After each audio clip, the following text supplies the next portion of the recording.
Today, I'm talking to Kris. Welcome, Kris. You're an English teacher. You've Hi. created many training programs. You've opened language schools. You've helped thousands of students around the world. So tell us, in your opinion, what makes an English learner successful or unsuccessful? Good question.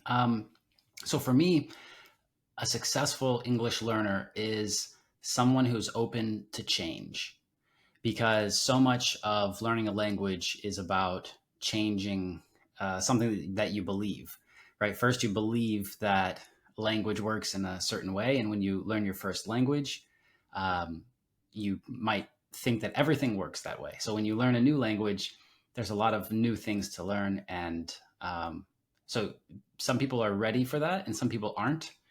And I think that the people who are ready for changing something about how they think, uh, that those people do better in English courses. Interesting. So, do you mean, for example, if they in their language they have a certain grammatical structure or the way they pronounce sounds, they need to be open to learning how it's done in English? Is that what you mean, or something else? Yeah, yeah. This is like directly about the language. This is definitely true, and I think it's true in maybe a broader sense at the same time that um, when we're approaching learning a language, it's actually an identity level question. It's about who we are. And so you have to be open to changing a little bit about how you see yourself, right? Like, so those sounds in one language carrying over to another, um, you just believe that that sound is always that made that way, or by forming, by shaping your mouth that way, or right, putting those sounds together. So um, you have to admit to yourself that, oh, there's another way, and I wasn't doing that before. You have to admit that you didn't do something before that now you have to do. So a person who's very stubborn doesn't like to do that. That's a very good point. Yes, you have to be very open. You have to be willing to admit you're wrong, willing to identify your mistakes, willing to accept failure, learn from failure. And in your experience, the students you've worked with, is that something that comes easy to them, or is that something you see them really struggle with? Some people get it faster than others. That's why I kind of characterize it as openness to change. Um, and so I think that just some people naturally are more open, and some are less, and it just makes it a lot easier. But yeah, I think that someone can work on that skill, and it's not a static thing. It changes itself. So um, so over time, I think that people, as they learn the language, they start uh, to think of it this way, that it's like something that's separate from them. You might even see, maybe you've seen with some of your students, how they might have a different voice when they're speaking a different language, or maybe you've done this when you speak a different language. For me, studying Spanish, I saw that like I would always make my voice go a higher register, and speaking Russian, I was always trying to push it a lot lower. And it was just like mimicking the sounds that I thought I heard from the from the other language. But I found that sometimes for students, this happens when they kind of feel like there are two different people. Like, I'm this person when I speak this language, and I'm this person when I speak my language. And um, so I try to help them bring those two things together, because you can't really have those two people. Your first person, who you really think you are, is going to fight against this thing that's not really who you are. So we try to integrate or bring together those two parts, uh, so the person can have the identity, can feel like they are an English speaker actually. It's a really good point because a lot of my students, they will never label themselves as just an English speaker. They won't say, "Oh, I speak English," even if they've been living in an English speaking country for years and years. They'll always just say, "Oh, I'm learning. I'm a learner." And although I don't think there's anything wrong with saying you're a learner, at some point you do just have to say, "I'm an English speaker. I speak English," and just Yeah, accept that as your identity. I agree. I see that with my students too. Hmm. And is there anything practical, any specific tips or advice or strategies that you can share to help someone who's currently struggling with that try to embrace the identity of being an English speaker? Yeah, I think, um, I think that it ties into how you can connect learning with real life, not just with language. So it's like if you're going to learn a language, then you need to be able to apply it somewhere, or else you're going to lose it. Right? The old rule: use it or lose it. Um, so I think that's putting it into use is really the best way because um, it doesn't have to like it's not supposed to completely change who you are. Right? Uh, that would be a little extreme. It's just a tool that you use. So putting you in the situation where you have to pull that tool out of the box and put it to use, it lets you see how it fits into your life. So yeah. So I mean, simple things like if you have a favorite activity, maybe when you're driving the classic example, like driving the car, you're listening to a podcast or an audiobook or a YouTube video or something, right? And um, so your like driving time now is English time, or shower time is another good one, or something. I think or cooking is another good one. I think these situations where you have to get out of your conscious mind and you go into some repetitive action that's autonomous. If you can try to put a language there, then you're kind of absorbing a lot in the process of doing this. For me, it's Spanish in the shower. I always listen to Spanish music in the shower, and I'm listening, trying to catch the sounds. And um, but yeah, that's one easy thing that I think people can do. Yeah, so just finding those times in their day where they can add in English to their everyday routines. That's really great advice. And what about the students you've worked with? When they come to you, do they have this one thing they're struggling with or they're frustrated with? And what is that? And how do you help them overcome it? Yeah, usually that is speaking. They say, I don't have anybody to speak with.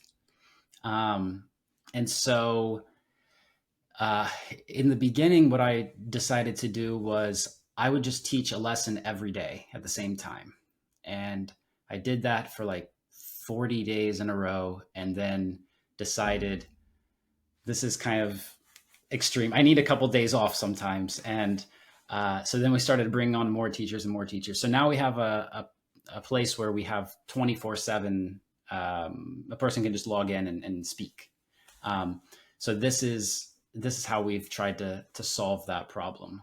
Basically, I saw that there were a lot of different programs and apps and things out there, but speaking takes a lot of human power, and it seemed like there weren't a lot of options for that. So that's when I set that up. But when I set that up, that was we had to teach people how to use Zoom.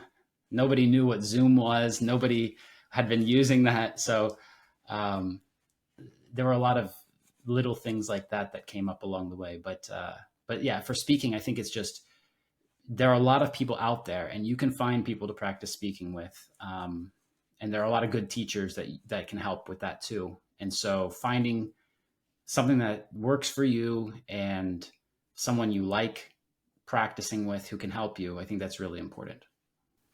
Oh, that's a great point. And I echo that. I would say the number one frustration I hear as well is with speaking skills.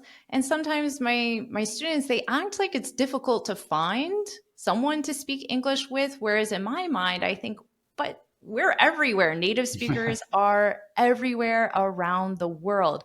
So aside from using your program, maybe they don't have the financial resources or the ability to, how can students find, connect with, and just speak in English with native speakers or just other English learners practicing? It's a good question. So there's lots of groups, forums, and places online to meet other people. We set up a group that has like 400,000 people in there now. But but yeah, I always see the funniest thing for me is when I go in onto Facebook or another platform and I see people commenting like, "Who wants to speak with me? Who wants to speak with me?" So that's not so successful, and so a lot of times people kind of think that it should be either that easy or nothing at all or nothing maybe, and so like leaving a comment everywhere, I need a speaking partner. It's not going to work. You're going to find somebody maybe who will speak with you one time and they're not going to be that serious. So it's more about finding serious speaking partners because and that's the problem with a lot of the apps that kind of connect you to a random person and you're supposed to have speaking practice. The issue with that is and this comes kind of back to my whole philosophy of teaching English is that it's communication is built on a relationship. So if I only see you once every year, then the conversation isn't going to go very far. We're always going to say, "Hi, how are you? I'm Kris." That a lot of students, that's all they can say. "Nice to meet you. My name is Kris and I'm from the United States." And then that's it. And they've had that conversation 50 times, 100 times. They've done that a lot.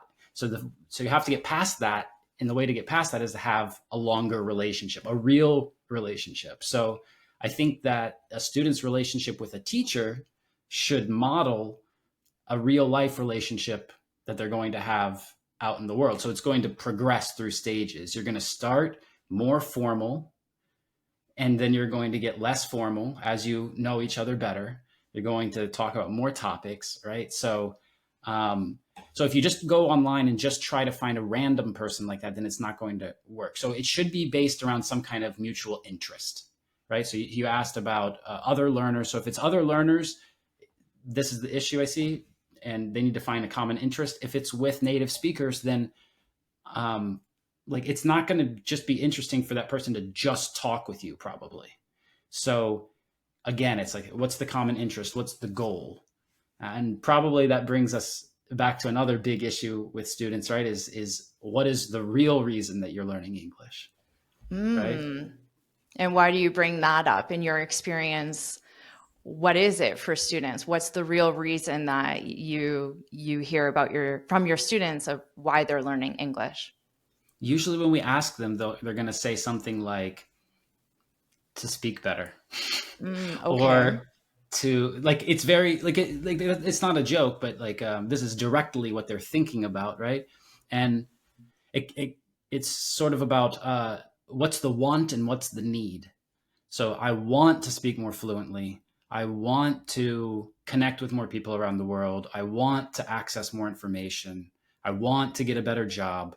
And all of those things um, are just really like symptoms of them not finding comfort in themselves of using this thing, right? So maybe because of the level, like they feel like they don't have the level of skill to do it, or the experience. Maybe they feel intimidated by it.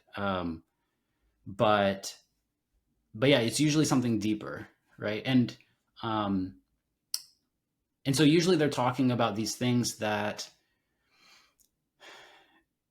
don't really get at like how they're going to use English. Like get a better job. This is a good example, at least. Like, but thinking that English itself will get you the better job is wrong because you still have to use it somehow to get the job. So I like to. Yeah, sorry, I was talking too much. No, it's great. I was just going to ask you to clarify that point. So instead of saying, I want to get a better job, because that seems like a very natural thing to say, I certainly hear it a lot. It seems normal if I heard it. So I want to get a better job. What would be a better phrasing or an alternative to that would be more helpful for that student?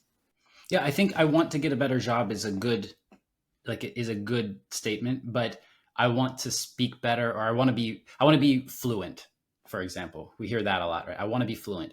This one isn't so great because, like, how do you define that? Like, what is fluent to you, and what level of fluency do you need for what?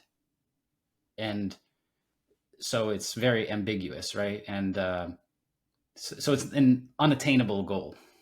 Uh, get a better job, get a better job, higher paying job. It has at least a clear result that you can get, right?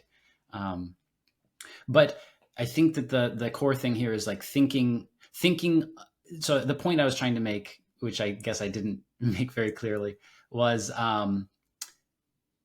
like language as the goal in itself. If the person says that language is the goal, then that's usually not the case in my experience. That usually there's another goal. There has to be something else. And I like to compare language to money in the way that it's a tool, and like nobody just says like I want to have better money. You want more units of it, or you want to use it to buy something else. So by itself, it's not worth anything. So language is kind of like that too. It's like, what are you going to use it for? You can have lots of words or not a lot of words, and you can still use them to do different things. So it's the emphasis on what you can do with the skill. I want to speak better English so I can get a better job, so I can provide a better life for my family, help my parents, support my community. It's getting to the deeper motivation behind it. Yeah. Yeah. The Yeah, deeper motivation. Yeah. yeah, for sure. And for all the students listening, it's something you should consider, because being motivated to improve your English is one of the reasons that you'll either spend the time or you won't spend the time improving your English.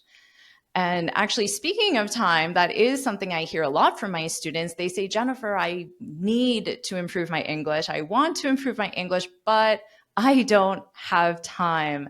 Is that something you've experienced with your students? And how do you help them in a busy world that we live in when they have so many other responsibilities as well?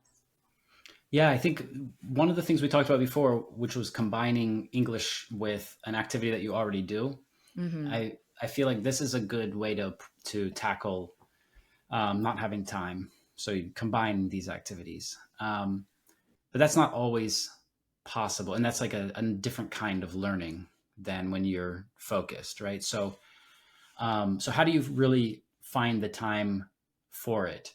Uh, I would say it's just like everything else, right? If we're going to talk about productivity and time management, so it's about really identifying which blocks of time are not being used correctly now, and fitting it in there.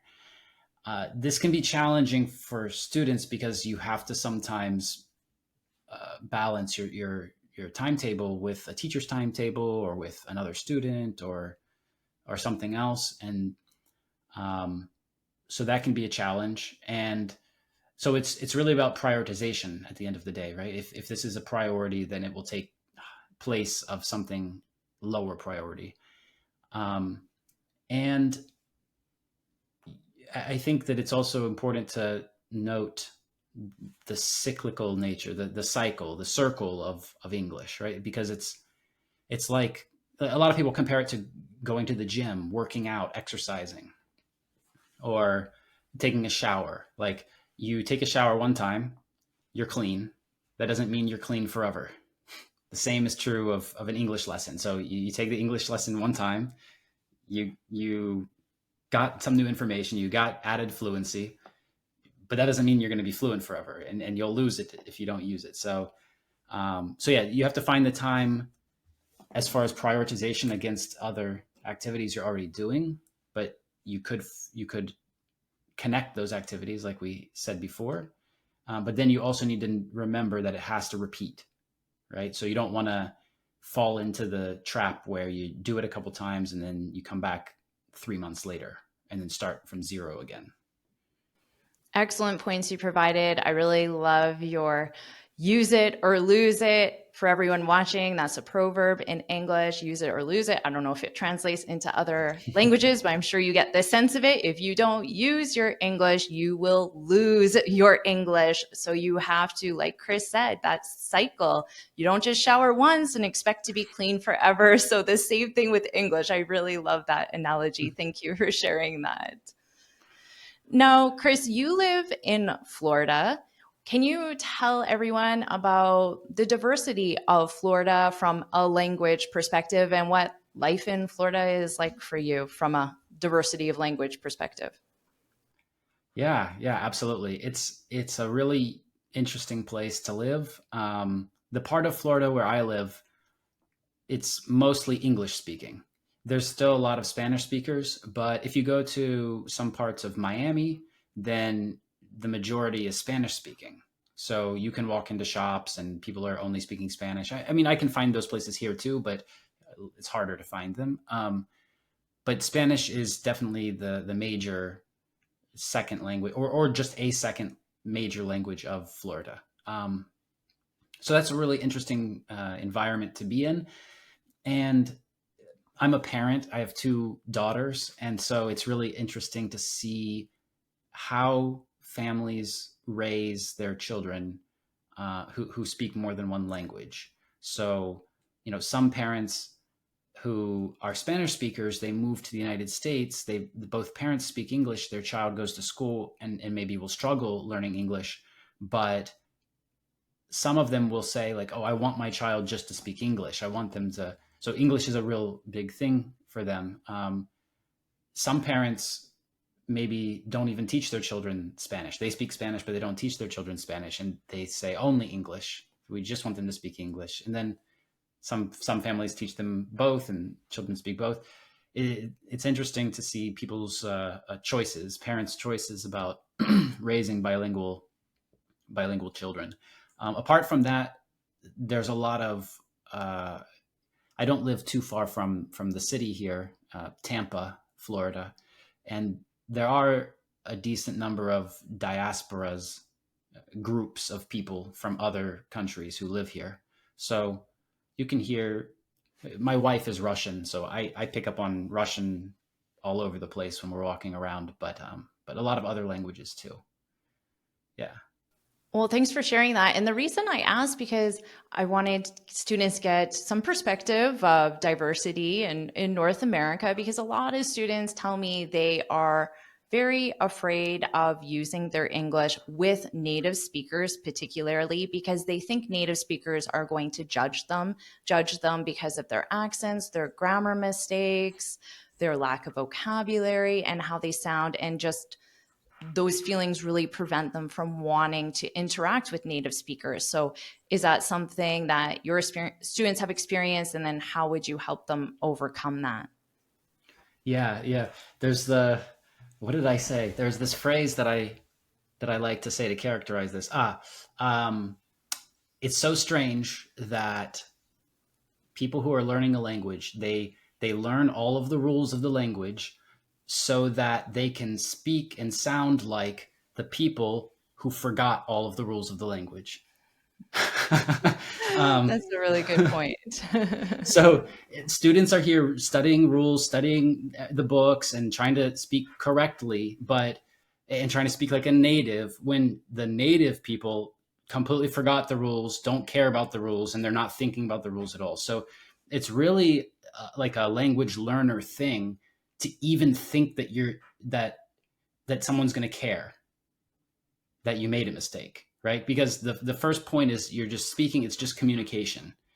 Um, and then you have to consider how many native speakers that you meet have never studied any other language before. So they don't even know what they're talking about. So you speak to them and they might say, "Oh, what did you say? Oh, I didn't understand." They just don't have any experience talking to foreign people, and they don't have any experience with different accents. If a person from the other side of the country came to them, they would hear that person say, "Oh, you have an accent." They would say the same thing to a person who's a native speaker. So a lot of times, non-native students who are learning English and come to the United States, for example, they'll get discouraged, upset, frustrated about this, that people might hear their accent and ask them to repeat something. God forbid someone asked me to repeat something. Native speakers ask other native speakers to repeat stuff all the time. It's not an issue.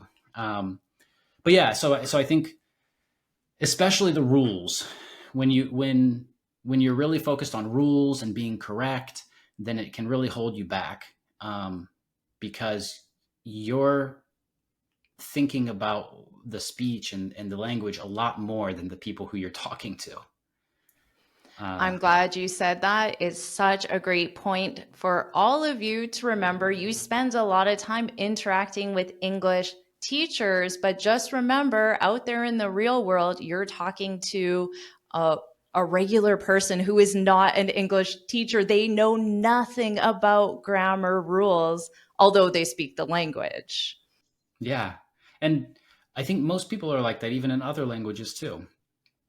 You kind of learn the grammar and the rules when you're young, but you learned how to speak from your parents and your environment, and so those rules were kind of applied afterwards. Um, and that's a whole thing. I think it's really a good idea for learners to learn about descriptive grammar and prescriptive grammar, basically two types of rules, right? Are these the rules that they told me that I have to use, or are these rules to explain why people do this? Um, it's something that a lot of students don't ever think about. They just say book, rule. This person said it like the book. That's good. Didn't say it like the book. That's bad. That's not really Yeah. how language works. Yeah, you're right. It's everyone watching. It's so much more flexible in the real world, which we both try to share with you in our lessons, of course. Now, Kris, you mentioned that you're learning Spanish now.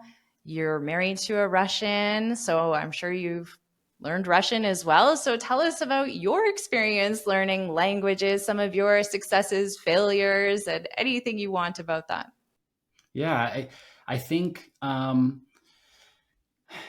definitely not like a polyglot or someone who can boast about a lot of success of learning lots of languages. I was just always very interested in language. As a child, my dad just had different dictionaries, like English French dictionary, Romanian dictionary. So I would just go through these things, and it was like figuring out a puzzle. Um, and so then when I went to school, I studied different Romance languages in school, and so I was really interested in language and just being open to kind of that. Like learn, I like to learn about foreign cultures and that stuff. So um, one thing I noticed was that I had studied Italian mostly through high school because I lived in Italy for 2 years, and um, then and before that, in middle school, I had studied Spanish. So when I moved to Italy, my first instinct was when I tried to speak Italian to people, Spanish came out of my mouth, the Spanish that I had learned at school. And I thought, that's weird. And then when I went to learn Russian, Italian came out of my mouth. And it was like, what's going on? Why can't I just say the language that I want? And then I had it again after Russian when I had completely forgotten Spanish, try to learn Spanish again, Russian starts coming. So I think what happens is you